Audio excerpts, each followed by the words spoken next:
જે ભાઈ કોઈ દાડો એમ નહીં કીધું મારે ક્વોલિટીમાં કોઈ ભેદ નહીં આવવું જોઈએ. સિંગ તેલ, જામ ખંભાળિયાનું ઘી અને શુદ્ધ ને શાકાહારી દેશી સ્વાદ, કઈ વધારે મસાલા વગેરે બીજું જે ક્વોલિટી આપે છે એ 120 માં ક્યાંય નહીં મળે. ક્વોલિટી વાઇઝ બહુ સરસ હતું. ભાઈ અમદાવાદમાં 120 રૂપિયામાં પણ અનલિમિટેડ ખવડાવવાળા છે ને દીપુભાઈ? છે જ ને, નદીની આ બાજુમાં જુઓ ને 120 માં જોરદાર જમવાનું મળે. હા, એકદમ જોરદાર મસ્તીનું આ અનલિમિટેડ તમે જે જોઈ રહ્યા છો આના એક્સ્ટ્રા છે. બાકી આ તમારે જેટલું ખાવું એટલું આપો ભાઈ. જેટલું ખાવું એટલું. રોટલીમાં પછી ઘી બી કેવું લગાડો જામ ખંભાળિયાનું અને છાશ પછી છાશ રેડા જેવી પીઓ. અને આ બધું અનલિમિટેડ આપવાનું કે લિમિટ વાળું? નાના અનલિમિટેડ જેટલું ખાવું એટલું ખાવું એટલું. કઈ જગ્યાએ આવ્યું પાકું એડ્રેસ કહી દો.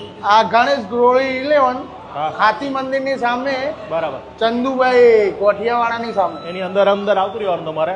અને 120 રૂપિયામાં સાહેબ તમને જે જમાડે છે, તમે જો ખાલી કલર જોઈને ખબર પડી ગઈ છે કે ભાઈ આ લોકો દિલથી ખવડાવે છે. અને મહેસાણા વાળા ને, હા મહેસાણા વાળા, એટલે એ તો દિલથી ખવડાવે. દિલથી, ફૂલ દિલથી. 10-20 રૂપિયા ઓછા બચશે ચાલશે. ક્વોલિટીમાં નો કોમ્પ્રોમાઇઝ. લોકો ના મજા લીધો મજા ના આવે તો પૈસા પાછા. હા, આવું એક મહેસાણા વાળા બોલી શકે.